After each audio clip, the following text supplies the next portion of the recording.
위대하고 강하신 주님 우리 주 하나님을 위대하고 강하신 주님 우리 주 하나님 깃발을 높이 들고 건강에 왕백처럼 지금 아주는 시간 위대하고 강하신 주님 우리 주 하나님 위대하고 강하신 주님 우리 주 하나 위대하고 강하신 주님 우리 주 하나님 위대하고 강하신 주님 우리 주 하나 깃발을 높이 들고 왕께 찬양을 하니 위대하고 강하신 주님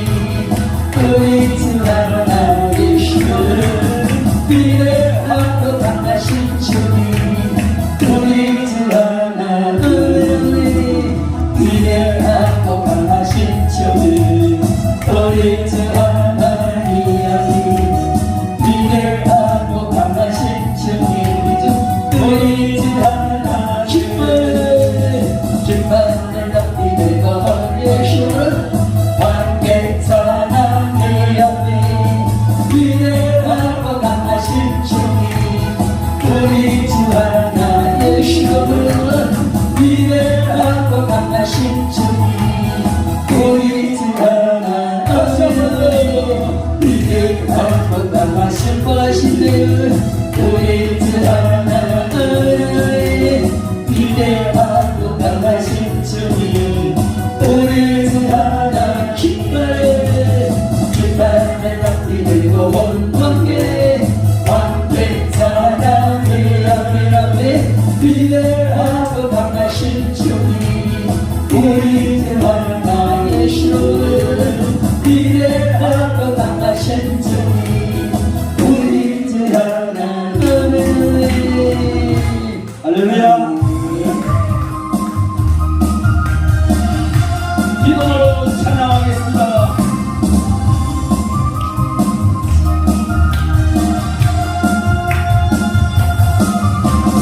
성벽을 향해 전진하라 주의 이름이 대강되신다 성벽을 향해 전진하라 주의 이름이 대강되신다 주가 명령하니 강한 군사를 하시오 주가 명령하네 강한 군사를 나팔 소리 지온 성에 크게 울려 거룩한 성에 나팔 소리 지온 성에 크게 울려라 나팔 소리 지온 성에 크게 울려 거룩한 성에 나팔 소리 지온 성에 울려라 전진하라 주님의 눈이 대강되신다 성벽을 향해 전진하라 주님의 눈이 대강되신다 주가 명령하네 강한 군사들아 주가 명령하네 강한 군사들아 나팔 소리 시온 성에 기쁘게 울려 거룩한 성에 나팔 소리 시온 성에 크게 울려라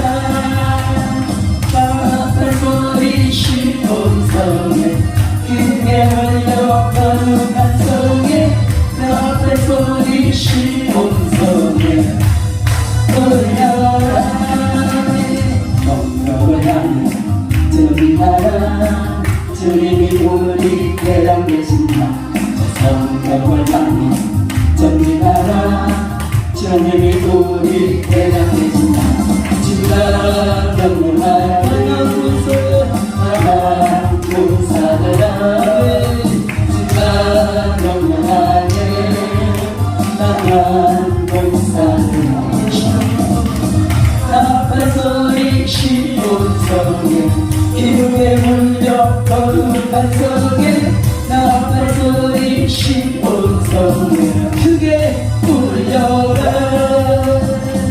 나팔 소리 시온성에 기름에 물려 거룩한 성에 나팔 소리 시온성에 크게 울려라 할렐루야 할렐루야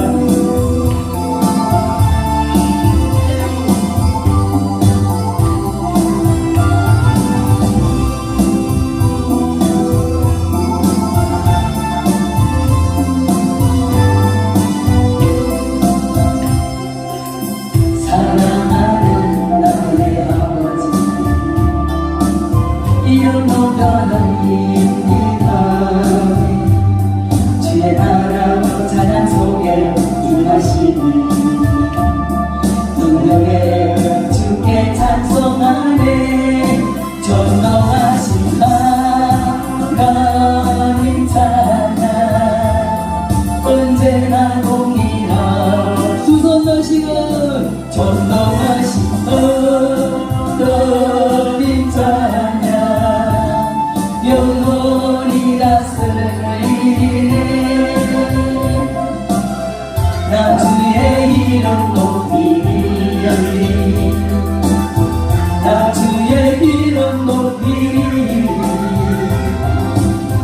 하늘 높이 올린 깃발처럼 주의 이름 높이 두 손 드시고 전능하신 하나님 찬양 언제나 동일하신 주는 전능하신 하나님 찬양 영원히 다스리네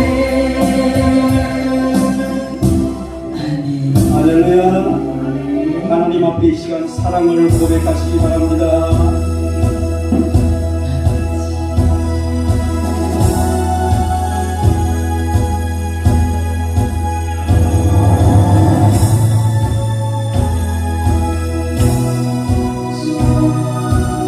손 드시고 주께 준비하는 사랑해요 목소리 높여니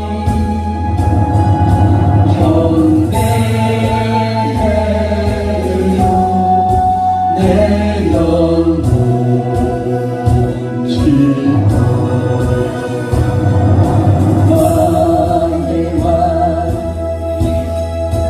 나의 목소리 주님 귀에 곱게 곱게 울리기를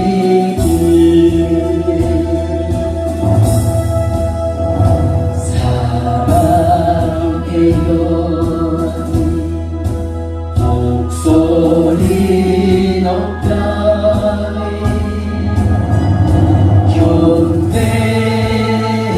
경배해요 내 영혼 기뻐 나의 왕 나의 목소리 주는 귀에 곱게 곱게 울리기 다시 한번 주님 앞에 사랑을 고백합니다. 사랑해요 목소리 높여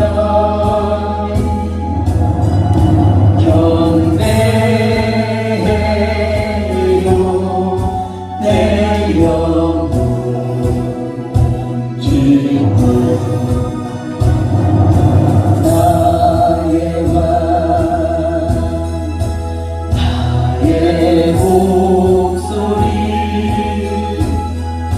주는 귀에 곱게 곱게 울리기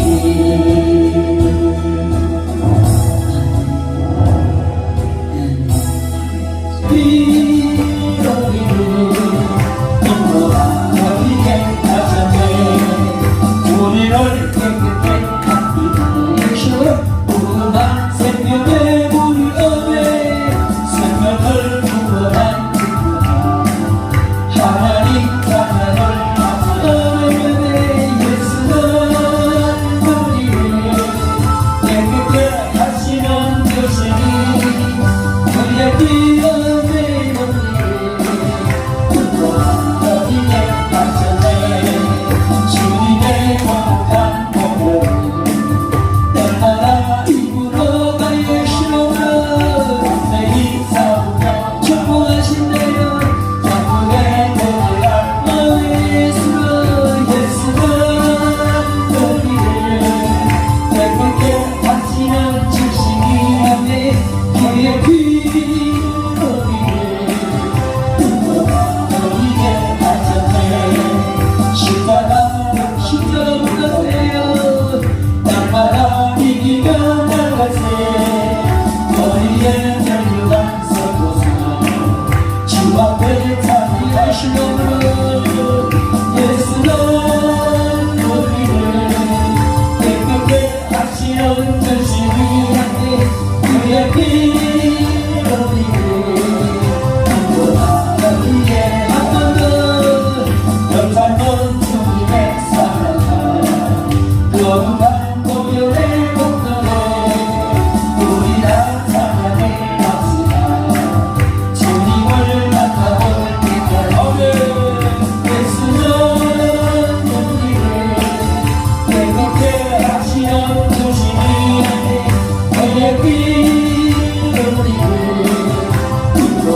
너희게 하셨네.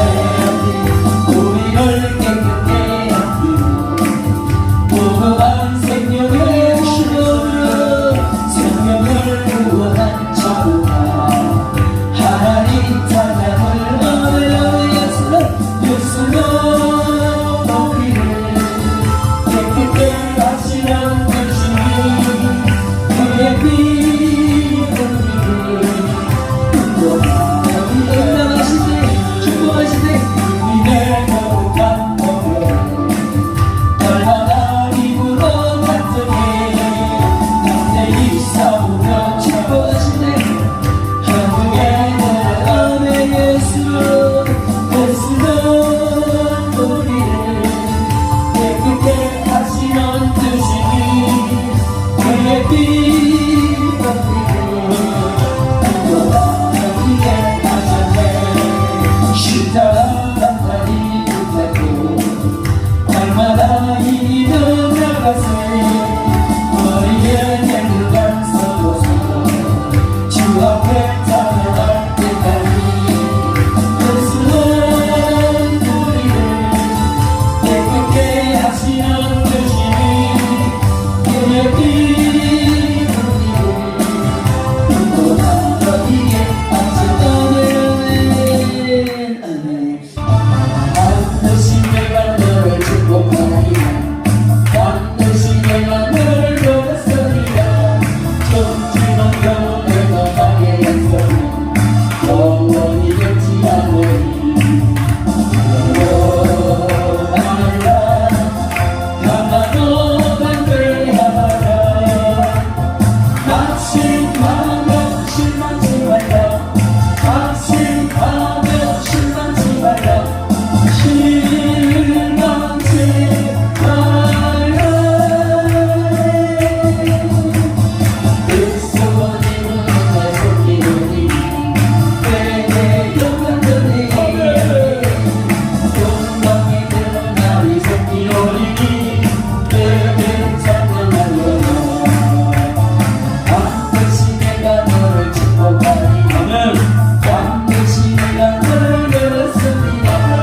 세상의 소망이 사라져서 온전히 나를 믿으라. 영원하라.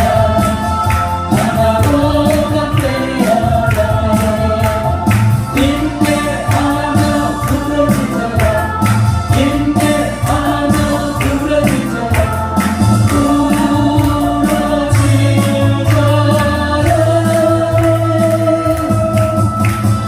영광의 그날이 섞인 너희들 그에게 찬양하리라. 영광의 그날이 섞인 너희들 그에게 찬양하리라. 할렐루야. 우리 옆에 분과 인사합시다. 하나님의 약속을 믿음으로 받읍시다. 할렐루야. 하나님께서 하신 약속을 믿음으로 받으면 그 다음에는 역사가 일어나는 줄 믿습니다. 하나님의 약속을 의심하고 받지 않으면 칼이 붙는 고통스러운 삶이 계속되는 줄 믿습니다. 우리가 오늘 읽은 이 성경 말씀 저와 여러분들은 너무나 잘 아는 말씀입니다. 이스라엘 백성들이 가데스 바네에서 이제 가나안 땅을 향해 진군할 때에 12사람의 정탐꾼을 세워서 가나안 땅을 정탐하고 돌아오게 했습니다. 그럴 때에 여호수아와 갈렙 외에 10사람은 전부 그 땅에 대해서 좋기는 너무 좋은데 그들에 비하면 우리는 메뚜기 정도밖에 안 되니까 가봐야 죽습니다. 그렇게 보고를 하니까 온 이스라엘 백성들이 괜히 우리가 애굽에서 나왔다고 돌아가자고 막 모세 때리시고 다른 말 지도시장 돌아갑시다, 종기를 합시다, 이런 난리가 난 거예요. 그래서 하나님께서 그들에게 진노하셔서 오늘 이렇게 하나님이 가나안 땅을 너희들과 너희 자손들에게 영원한 복으로 주겠다고 약속한 이걸 못 믿고 그 땅의 장대한 아낙 자손들 그 위압감에 눌려서 이렇게 믿지 못한 사람들에게 하나님은 너희들은 여호수아와 갈렙에는 아무도 가나안 땅에 못 들어간다. 20세 이상 전쟁에 나가는 그런 사람들은 아무도 못 들어가고 그 아래 2세들이 가나안 땅에 들어갈 것이다. 그렇게 해서 그래서 그 1세들 믿지 못한 그 부정하고 원망했던 그 모든 사람들이 광야에서 다 죽도록 하나님은 40년 동안 광야를 힘에게 만들었습니다.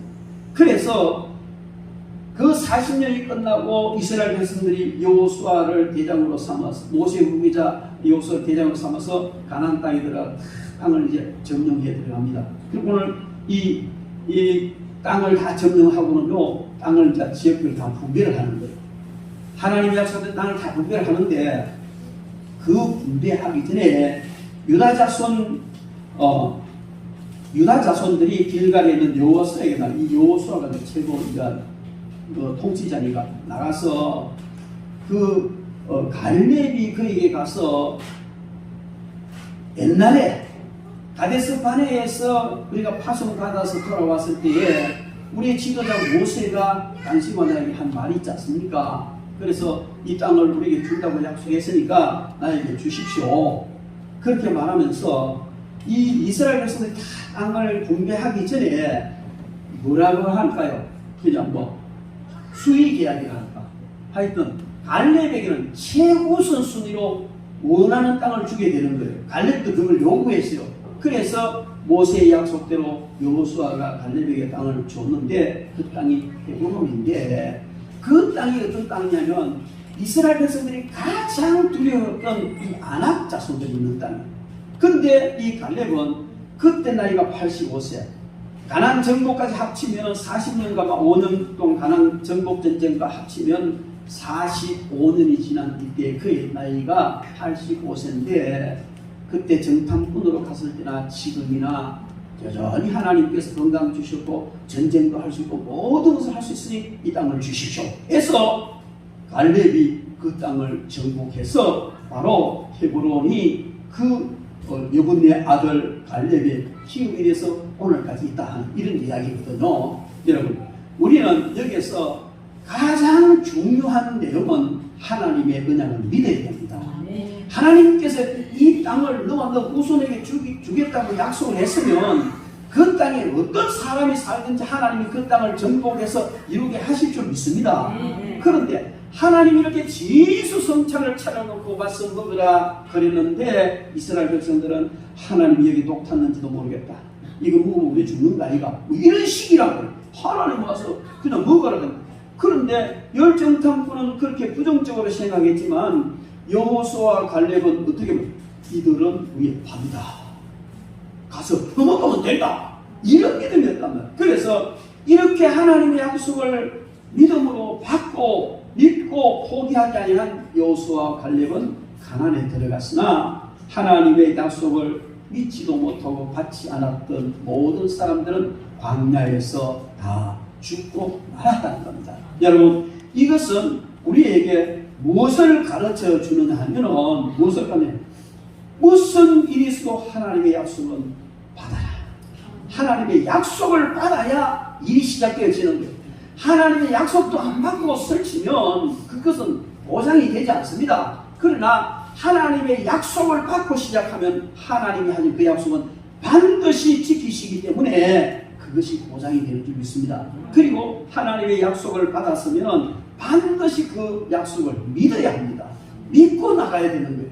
그리고 하나님의 약속을 받았고 믿고 나간다고 해서 그냥 순풍에 돋단 듯이 그렇게 가는 아니란 말이에요. 많은 고통도 있고 방해도 있고 심지어 가나안 땅 점령해야 되는 걸 자기들보다는 그냥 그들에 비해 우리가 메뚜기 정도밖에 안 된다는 그 장된 아낙 자손들 이런 사람을 대항해서 전쟁을 해야 되는 목숨 건 전쟁이 계속되고 많은 어려움이 있지만은 그러나 결코 포기하지 말아라. 그래서 우리는 먼저 하나님의 약속을 받아야 돼요. 그 약속을 믿어야 돼요. 그리고 그 약속을 이루어갈 때 결코 포기하지 않으면 하나님께서 반드시 이루게 하실 줄 믿습니다. 그런데 많은 사람들이 왜 하나님의 약속을 받아놓고도 믿지 못하고 가다가 믿음으로 가다가 왜 포기해버리느냐? 그것은 바로 그들에게 문제가 있다는 겁니다. 믿음의 문제가 있고 사고의 문제가 있고 여러 가지의 이 사실에 대한 해석에 문제가 있다는 겁니다. 어떤 사건을 봤을 때에 이 사건을 어떻게 받아들이느냐에 따라서 믿음이 생기기도 하고 그냥 아예 그냥 막 죽겠구나 이렇게 판단을 하기도 한다는 겁니다. 12중 장군들이 가나안을 똑같은 지역을 돌아왔지만은 여호수아와 갈렙은 이거 우리 봐봅니다. 하나님 그렇게 좋은 땅을 우리에게 준비해놨습니다. 이게 뭡니까? 믿음이에요. 그리고 나머지 10중 장군은 그 땅을 돌아와서 우리 이제 죽었네. 하나님이 끌고 있는 끌고 왔지만 저들과 우리가 어떻게 전쟁에서 이긴단 말이에요. 우리 다 죽었다. 차라리 애국으로 돌아가는 것이 낫겠다. 이런 판단을 한 거예요. 여러분 왜 그런 판단을 했겠어요? 물론 10사람은 믿음이 없기 때문에 그런 판단을 했고 여호수아와 갈렙은 믿음이 있기 때문에 그런 판단을 했는데 똑같은 사실을 보고 왜 어떤 사람은 믿음이 생기고 어떤 사람은 믿음이 생기지 않을까? 이 문제예요. 여러분 인지치료의 전문가 엘버트 앨리스 박사가 뭐라고 말했느냐면 이분은 사람이 인지하는 이 부분을 그냥 치료하는 전문가예요. 그래서 우리는 모든 사람들은 어떤 사실을 봤을 때 그 사람이 어떻게 인지하느냐 굉장히 중요한 거예요. 똑같은 사실을 봤는데도 이렇게 인지할 수도 있고 저렇게 인지할 수도 있다는 겁니다. 엘버트 앨리스 박사는 말하기를 사건의 해석이 감정을 통제한다. 어떤 사건을 똑같이 봤는데 그것을 어떻게 해석하느냐에 따라서 그 해석이 본인의 감정을 주장한다는 겁니다. 그래, 이 해석은 사람마다 다 다르게 해석할 수 있다는 것이죠. 사건은 오감을 통해서 우리가 감지를 합니다. 그런데 이 감지한 해석은 이 사건을 이해하는 어떤 신념입니다. 그래, 오감을 통해서 우리가 감지한 이 사건, 이것을 이 신념이라는 것이 해석을 한다는 거예요. 옳다, 그러다, 두렵다, 뭐 즐겁다 이렇게 해석을 한다는 것이죠. 그리고 그 해석의 결과에 따라서 감정이 나타나는데 그 감정은 생각의 결과로 나타나는 기분이다. 그렇게 말합니다. 말이 좀 이상하고 좀 어렵고 뭐 이상하죠, 그죠? 그런데 다시 설명을 제가 해볼게요. 어떤 사람이 정원을 이렇게 건네서 아마 굉장히 큰 부잣집인가 정원도 넓고 참 좋은 그런 집인데 정원을 이렇게 건는데 한 이런 큰 구렁이가 쏙 지나갑니다. 그러니까 너무너무 놀라가지고 그냥 막 무서워합니다. 여러분 이 뱀을 본 것은 사건입니다. 그리고 무서워하는 건 감정이에요. 그런데 이 사건과 감정 사이에 어떤 해석을 하냐? 저 뱀에게 물리면 죽는다. 이런 해석을 하는 거예요. 그래, 뱀을 받는 사건, 그 뱀을 보니까 너무 무섭다. 왜 무섭나? 물리면 죽기 때문에. 이 해석을 물리면 죽는다고 해석했단 말이에요. 그런데 한 사람은 파충류를 연구하는 이 학자는 이 뱀을 봤습니다. 그게 너무 마음이 편한 거예요. 왜? 똑같은 뱀인데, 야, 요 놈은 내가 연구하기에 너무 적절한 놈이잖아. 그래서 똑같은 사건을 봤는데도 한 사람은 어떻게 해석했어요? 물리면 죽는다. 이렇게 해석했고, 한 사람은, 야, 내가 그렇게 연구하고 싶은 놈이 여기 있었구나. 이 사건에 대해서 똑같은 사건인데 한 사람은 공포를 느끼게 되고 한 사람은 기쁨과 미소를 느끼게 된다는 겁니다. 그래서 이 차이가 무슨 차이냐? 어떤 사건을 인지하는 신념의 차이다. 신앙의 차이다. 믿음의 차이다. 그런 이야기예요. 우리가 신념을 바로잡고 신앙을 바르게 가지면 모든 해석에 있어서 긍정적으로 바르게 해석하게 됩니다. 그런데 이 신념과 신앙을 바로 가지지 못하면 항상 두려움과 공포로 이해를 하게 해석을 하게 된다는 것입니다. 우리는 오늘 이 성경 본문 말씀에서 물론 지금 이 본문에 나와 있는 이 시점으로부터 45년 전의 이야기지만 그 가나안 땅을 파송받았을 때 그때 이야기지만은 그때를 회상해 보면 10사람은 가나안이라는 이 땅을 봤어요. 12사람 똑같이 보고 다 같이 너무너무 좋은 땅이다. 정말 젖가꿀이 흐르는 땅이다. 그래서 그 포도 한 송이를 작년 2사람이 메고 왔다는 거 아니에요.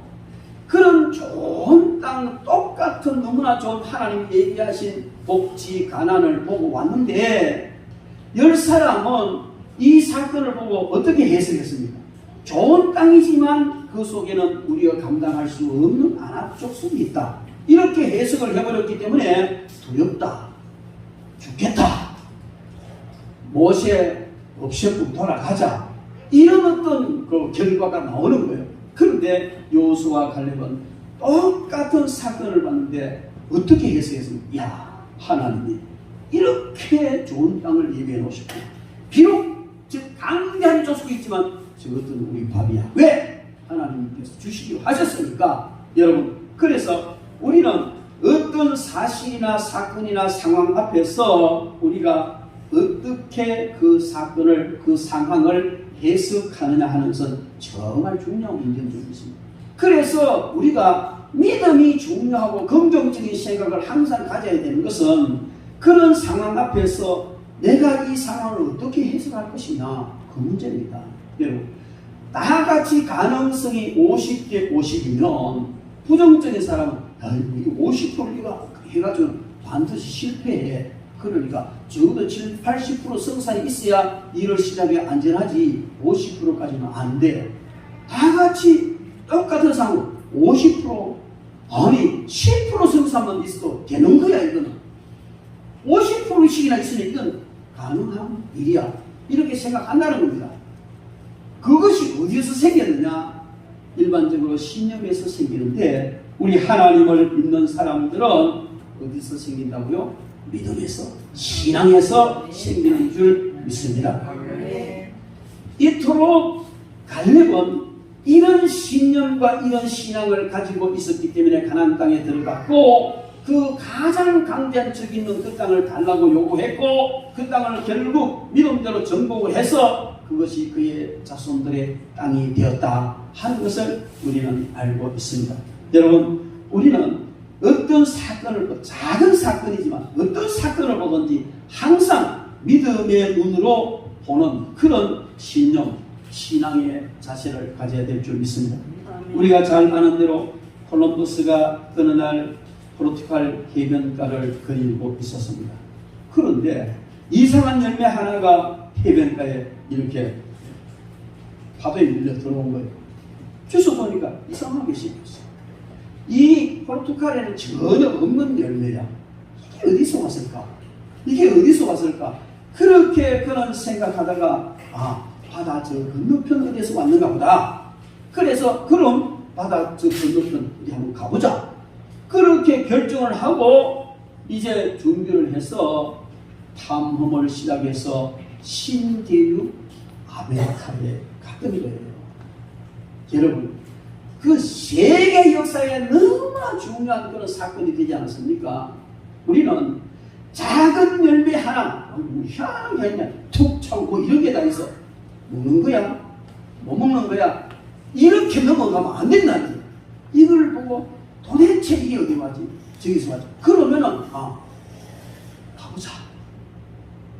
여러분, 그래서 우리는 작은 것 하나라도 그냥 보지 않고 그 사건을 믿음으로 해석할 때에 역사가 일어나는 줄 믿습니다.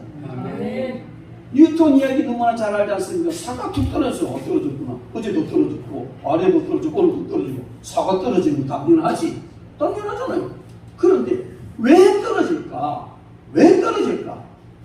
그래서 연구하다가 저놈 다리라는 지구가 땡기고 있구나. 뭐 이런 거예요. 여러분. 그래서 우리는 작은 열매 하나 보고도 아무도 생각지 못했던 신대륙을 탐험했고 작은 열매나 뚝 나무에 떨어지는 것 늘 있었던 일이지만 그걸 보고 만물 인력을 발견하는 찾아내는 그런 일들 있지 않습니까? 미래가 있는 사람은 인생을 도전합니다. 어떤 모험이 있어도 긍정적으로 나갑니다. 갈렙의 나이 85세였음에도 불구하고 내게 이 산지를 주소서 내가 필경 취하리라 이렇게 말하면서 그는 그 산지를 취했던 것입니다. 모년의 놀라운 업적을 이룬 피레넌 네시라는 분이 있습니다. 이분은요 오스트레일리아에서 빅토리아 신학대학을 설립해서 많은 젊은 일꾼들을 키우는데 그의 나이가 그렇게 많았었는데 그때 비로소 시작해서 아주 훌륭한 일을 했던 사람 중에 한 사람입니다. 여러분 하나님의 일을 하는데 믿음으로 나가는 데는 나이가 상관이 없는 겁니다. 믿음을 이야기하고 하나님 주신 사명을 이루시다 뭐 이렇게 이야기하고 아이고 목사님 지금 내 나이가 얼마인데요. 근데요 안 믿는 사람들은 뭐라고 말합니까? 내 나이가 어땠어? 그러면서 나이 상관없다는 거예요.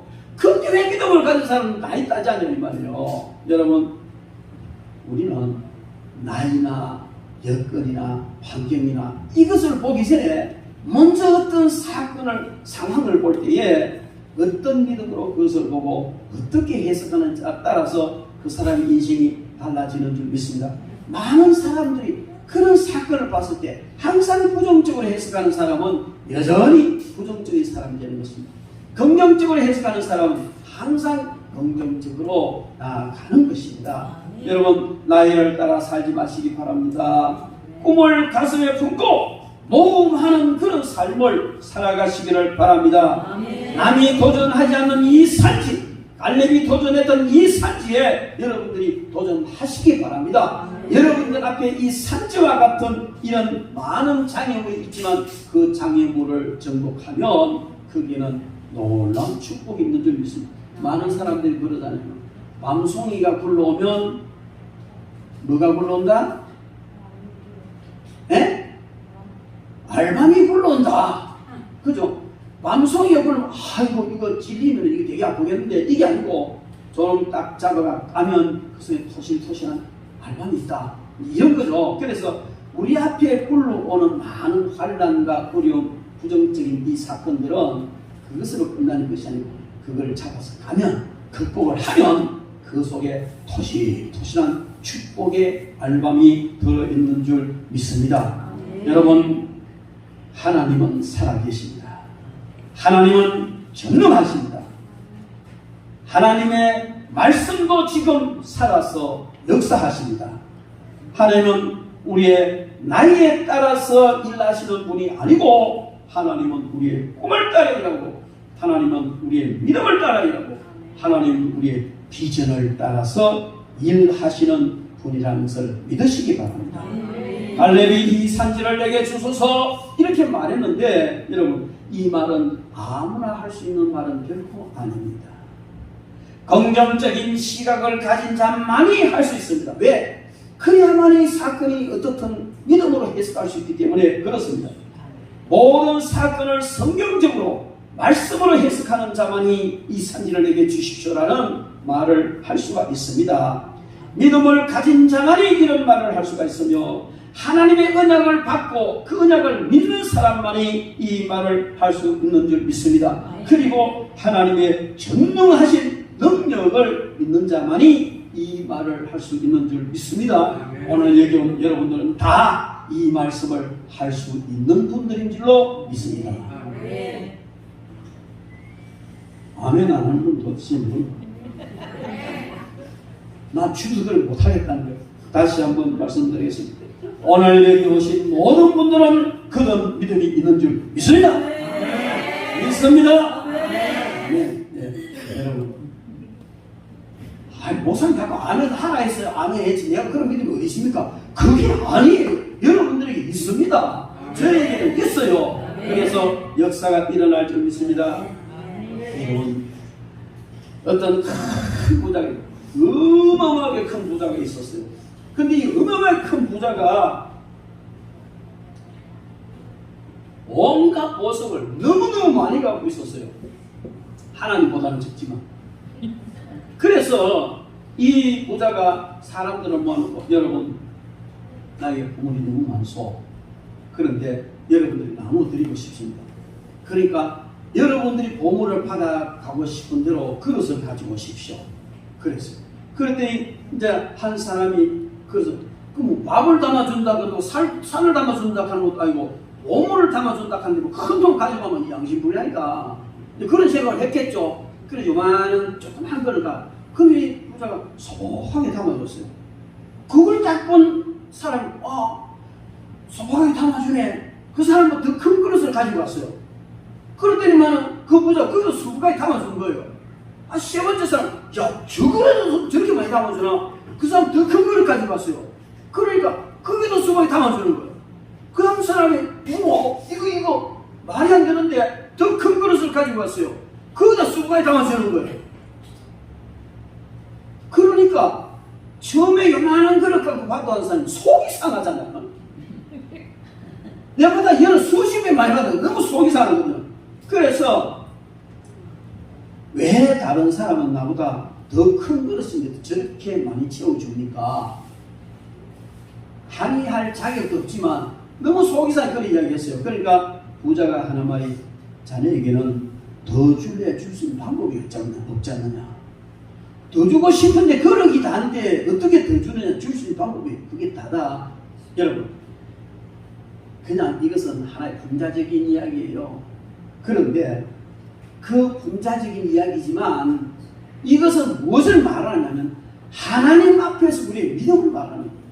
하나님은요 온 세상의 보아 다 가지신 주인입니다. 믿습니까? 그런데 분명히 우리에게 내 믿음대로 되리라. 따라합시다. 내 믿음대로 되리라. 하나님께 대한 우리의 믿음의 상한선은 없는 거예요. 없습니다.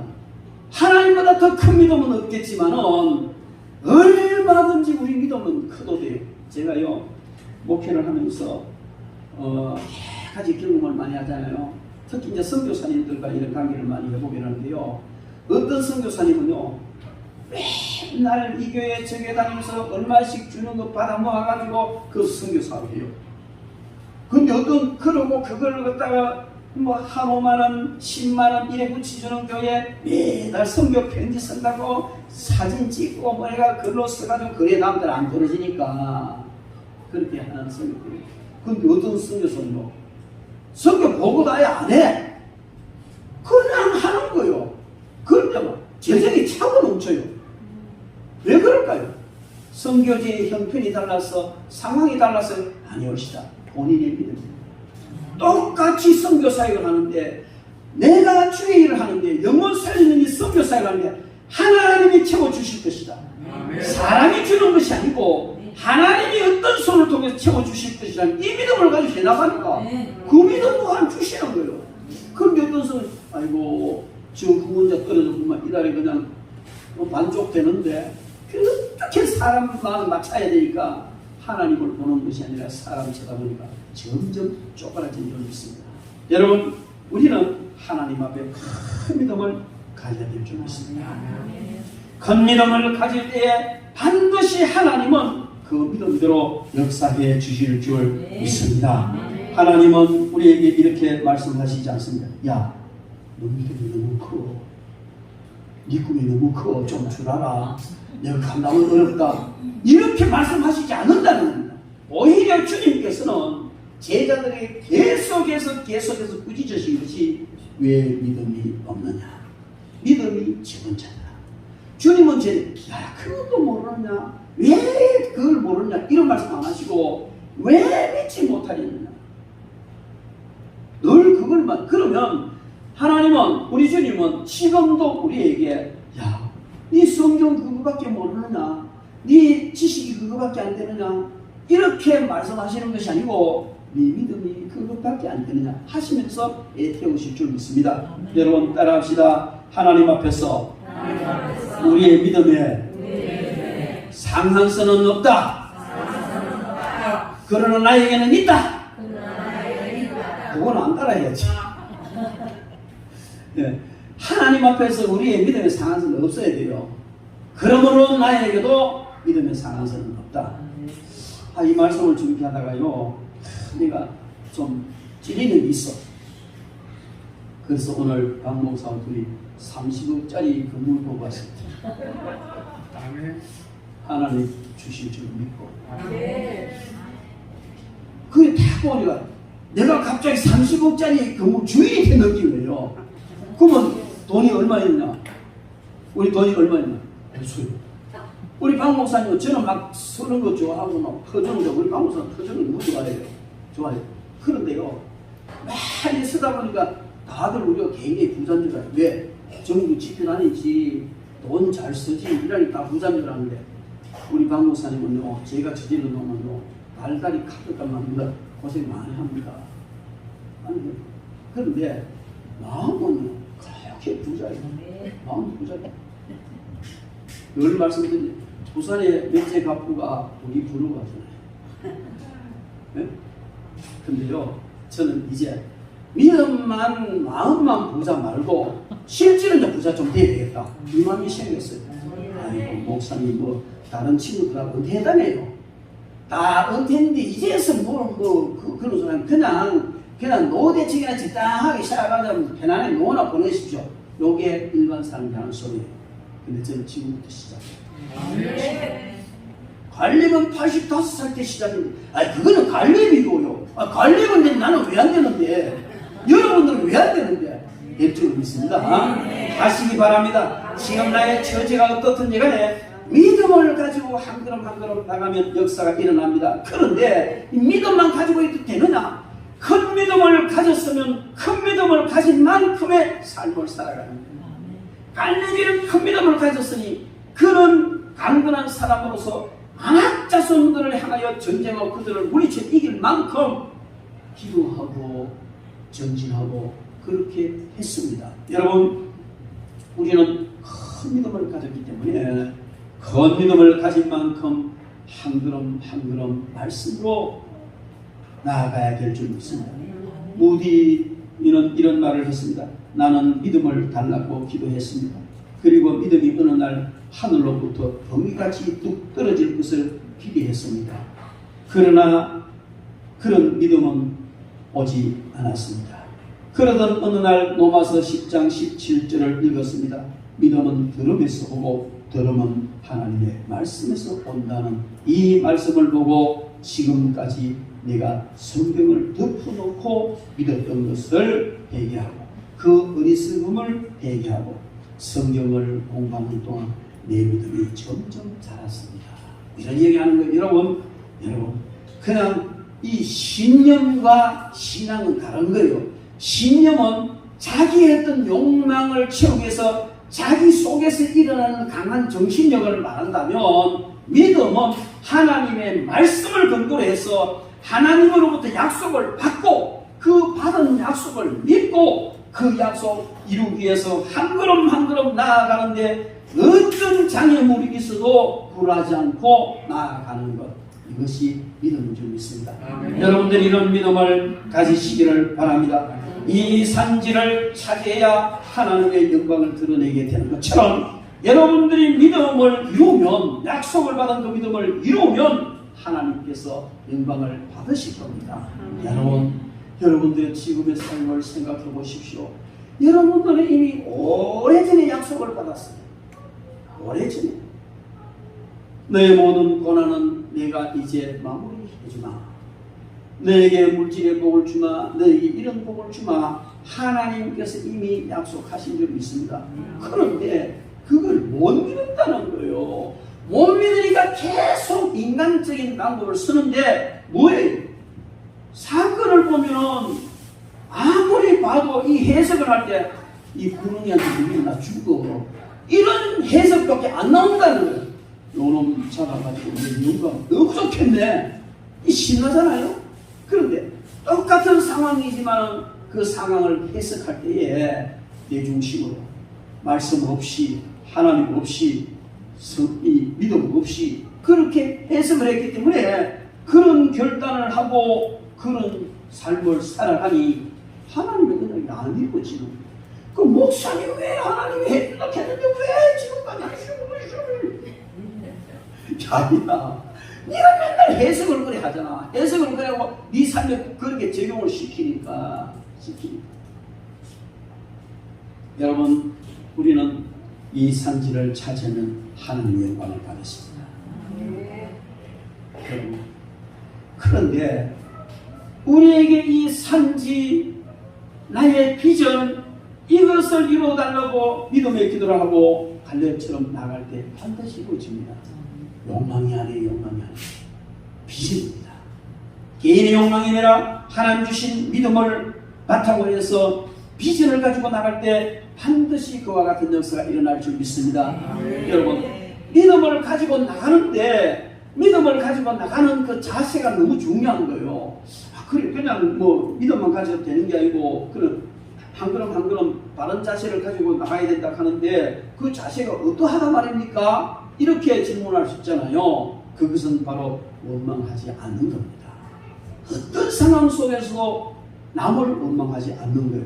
민수기 14장 2절에 보면 이스라엘 자손이 다 모세와 아론을 원망하여 온 회중이 그들에게 이르되 우리가 애굽 땅에서 죽었거나 이 광야에서 죽었다면 좋았을 것이라. 이래 이야기해요. 원망, 지도자를 원망하는 거예요. 27절에는 나라를 원망하는 이 악한 회중을 내가 어느 때까지 참으라. 이스라엘 자손이 나를 향하여 원망하는가 그 원망하는 말을 내가 들었노라. 하나님이 들으시고 이렇게 말씀을 하십니다. 그리고 29절부터 30절에 보면 너희 시체가 이 광야에 엎드러질 것이라. 너희 중에서 20세 이상으로서 계수된 자 곧 나를 원망한 자 전부가 예분의 아들 갈렙과 눈의 아들 요소 외에는 내가 맹세하여 너에게 살게 하리라 한 땅에 결단코 들어가지 못해. 하나님께 못 들어간다는 거죠. 36절부터 37절에 보면 모세의 보냄을 받고 땅을 탐지하고 돌아와서 그 땅을 악평하여 온 회중으로 모세를 원망케 한 사람 곧 그 땅에 대하여 악평한 자들은 여호와 앞에서 재앙으로 죽었고. 이 사실에 대해서 후대의 바울 사도가 고린도전서 10장 10절을 통해서 뭐라고 말씀하시느냐면 저희 중에 어떤 이들은 원망하다가 멸망시키는 자에게 멸망하였나니 너희는 저와 같이 원망하지 마라. 물론 딱 이 사실하고 접목되는 건 아니지만 원망함으로 멸망했다. 여러분 어떤 상황이 왔을 때에 그 문제의 원인을 다른 사람에게서 찾으면 원망이 나오게 되는 거예요. 그러면 해석을 잘못하게 되는 겁니다. 여러분 절대로 하나님의 약속을 받고 그렇게 해야 되는데 원망하는 사람은 하나님의 약속을 받기 어려워요. 받았다 해도 믿기가 어렵습니다. 그러므로 여러분 우리는 무슨 일이 있어도 원망하지 말아야 된다. 원망하는 사람은 항상 하나님의 약속과 축복에서 뒤로 밀려나게 되어 있습니다. 바깥으로 밀려나게 되어 있다는 거죠. 그러나 여호수아와 갈렙같이 어떤 상황 속에서도 하나님의 약속을 믿음으로 받는 자는 하나님의 기업을 복으로 받게 되는 줄 믿습니다. 여러분 사탄은요 원망을 통해서 우리 영혼 망가뜨려지게 하는 거예요. 그래서 우리가 받을 복을요 전부 다 날려버리게 합니다. 너무 쉽게 원망함으로 사탄이 소동치는 겁니다. 여러분 모든 것의 원인은 나에게 있습니다. 그래야 원망을 하잖아. 모든 것의 원인은 너에게 있지 않느냐. 응? 당신에게 있잖아요. 당신이 아내는 남편에게, 남편은 아내에게, 성도는 목사에게, 목사는 성도에게, 뭐 사장은 사원에게, 사원은 사장에게. 여러분 여당은 야당이고 야당은 여당이고 참 이상한 데로 갔습니다. 어떤 일이 일어나면 그 원인이 나에게 있는 것이 아니고 당신에게 있다. 이렇게 해버리면 반드시 원망이 나오게 되고요. 그 원망을 통해서 사탄이요, 우리 믿음 다 빼앗아 가버려요.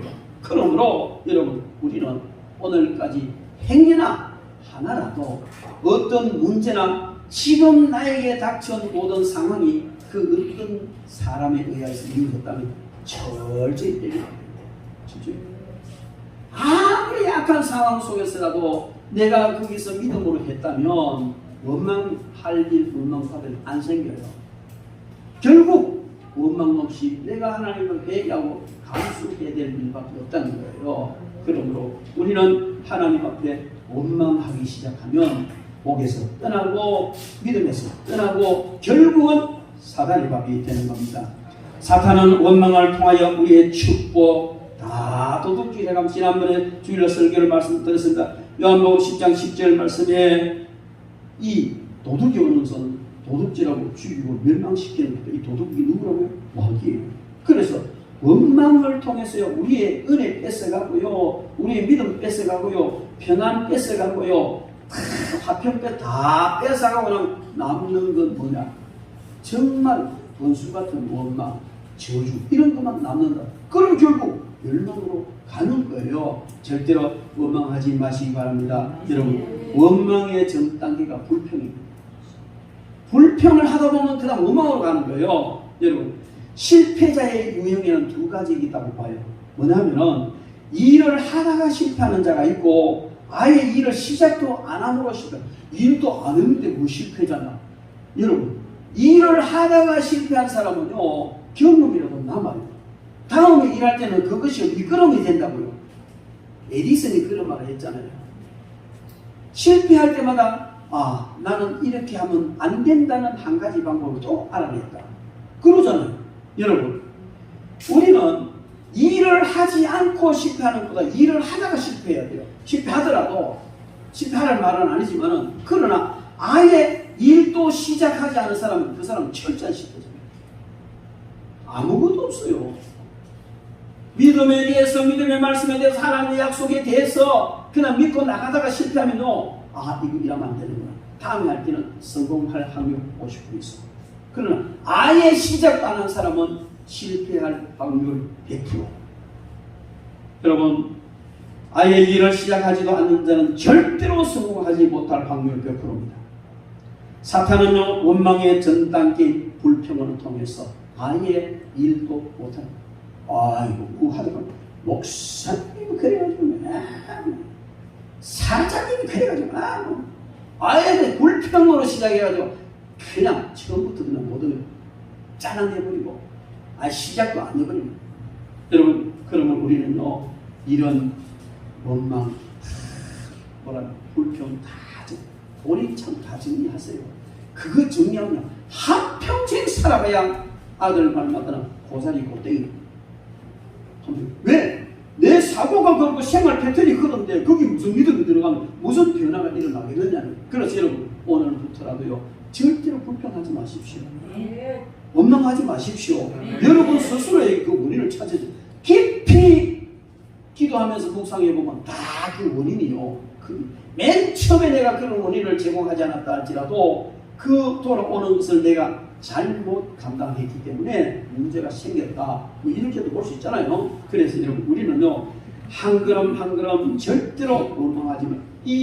오늘 우리가 이 갈렙의 사건 이걸 놓고 광야에서 죽었던 모든 사람들은요 불평하고 원망하다가 죽었어요. 바울 사도가 그랬다고 확실히 이야기했습니다. 그리고요 우리가 이 과정에서 승리할 수 있는 것은 감사함을 넘치게 해야 됩니다.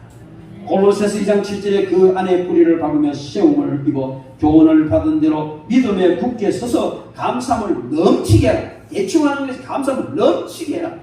맨날 감사해버리라는 겁니다. 골로새서 4장 2절에 기도를 항상 힘쓰고 기도에 감사함으로 뛰어 있으라. 빌립보서 4장 6절에 아무것도 염려하지 말고 오직 모든 일에 기도와 간구로 요구할 것을 감사함으로 하나님께 하래. 여러분, 어떤 동네가 있었어요. 그런데 사탄이 마귀떼가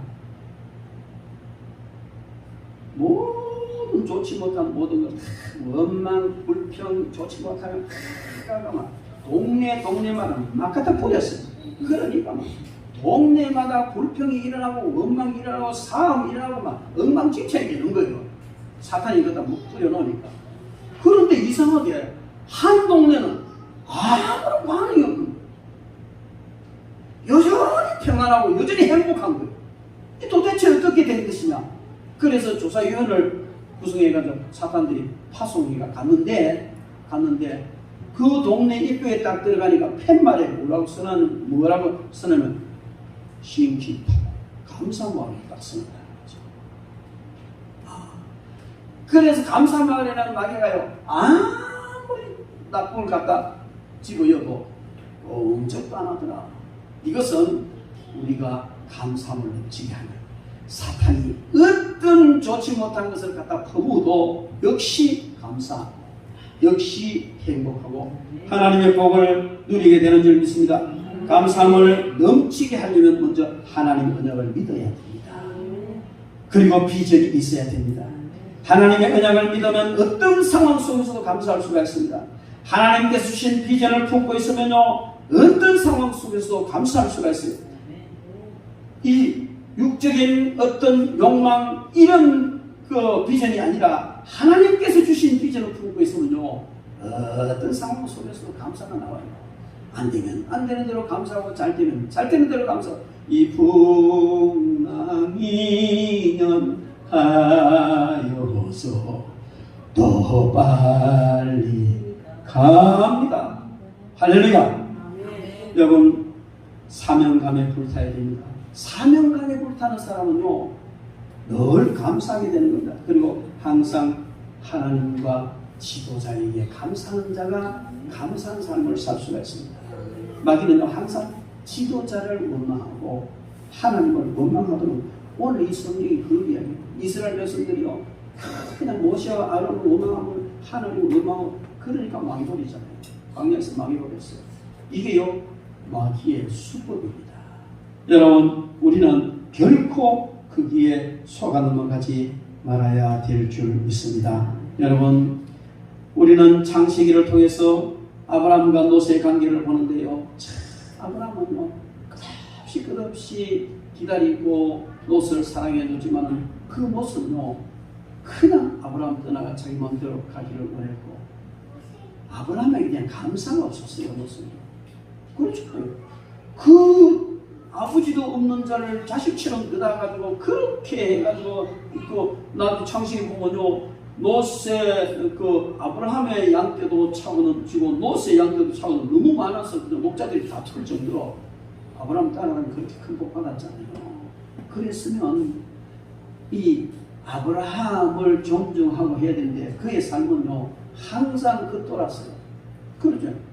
다투니까 목자들끼리 다투니까 어떻게 아브라함이 야 우리가 다투는 거 어쩌겠냐 아래 끝들이 다투는 거 그래 난 네 옆에 갈라서자 네가 좋은 땅 먼저 그 소돔과 고모라 에덴 동산처럼 기억하고는 그 땅 성정에서 갔습니다. 아마 그때 아브라함은요 씁쓸했으리라 생각해요. 요놈 자식, 애비 없는 자식을 자식처럼 그가 좋지만 저는 사가지 않아라. 그죠? 그렇게 했어요. 근데 아브라함 정말 다 산지를 취해서 갔습니다. 근데 나중에요 그 땅이요 그냥 그 연합군에 쫄딱 다 잡혀가고 다 뺏겨가서 그럴 때 아브라함이 집에서 빌려온 군사들 300명을 내다보고 다시 결혼식 필요해서 줬잖아요. 롯은요 그때에 잘못했습니다 하고 정말 아브라함께 모두 돌리고 따랐어야 될 것이다. 그렇지. 그런데 끝까지 아브라함 분리하고 자기 나름대로 해보니까 소돔성이 그하다가요 자기 재산이 보면 몽땅 불타버리고 겨우 딸을 둘 데리고 몸만 빠져나왔잖아요. 비참한 처참한. 여러분 우리는 항상 도와준 자, 지도자, 좋은 관계를 유지하는 것이 복인 줄 믿습니다. 그런 기회를 놓치면 이런 처참한 일이 일어난다는 겁니다. 여러분 아브라함은 그런 경험 속에서도 하나님은 반드시 약속을 지키신다는 것을 믿었고 한 걸음 한 걸음 나갔습니다. 창세기 18장 14절에 보면 여호와께서 능하지 못한 일이 있겠느냐 이렇게 말씀하십니다. 누가복음 1장 37절에 보면 대저 하나님의 모든 말씀은 능하지 못하심이 없느니라. 하나님의 방법은 상상을 초월합니다. 우리에게 약속하셨으면 반드시 이루십니다. 우리가 그것을 믿음으로 갖고 나갈 때 반드시 이루십니다. 어떤 장애물이 있어도 묵묵하게 나갈 때 하나님은 반드시 이루게 하실 줄 믿습니다. 하나님의 언약을 받으시기 바랍니다. 하나님의 언약을 믿으시기 바랍니다. 하나님께서 이루실 때까지 인내하며 나가시기 바랍니다. 그럴 때 반드시 저와 여러분들은 이런 놀라운 기업의 복을 받고 승리하는 축복의 역사가 일어날 줄로 믿습니다. 여러분, 우리는 먼저 하나님의 언약을 약속을 받아야 됩니다. 이걸 놓고 기도하십시오. 이 밤에 하나님 어떻게 해야 합니까? 하나님, 제 모든 앞으로 미래, 제가 하나님 앞에서 해야 될 일, 비전, 그걸 보여주십시오. 기도하십시오. 그러면 하나님께서 보여주시오. 야, 니 나이 많잖아. 뭐 비전 갈거 뭐 있노? 그냥 편하게 살다 죽어라. 이런 하나님 아니시란 말이에요. 그죠? 갈렙이 85살에 이렇게 나서는데, 그래서 다양한 돈이 있건 배우건 말하건 건강하든 아니든 하나님께서 우리에게 하실 사명, 주실 비전 반드시 있습니다. 그래서 여러분들 오늘 기도해서 받으시고 주시는 그대로 믿으시기 바랍니다. 그리고 묵묵하게 한 걸음 한 걸음 나아갈 때 여러분들은, 저와 여러분들은 어느 날 모든 사람으로부터 존귀한 자가 하나님의 큰 축복의 자리에 있게 될 줄 믿습니다. 기도하겠습니다.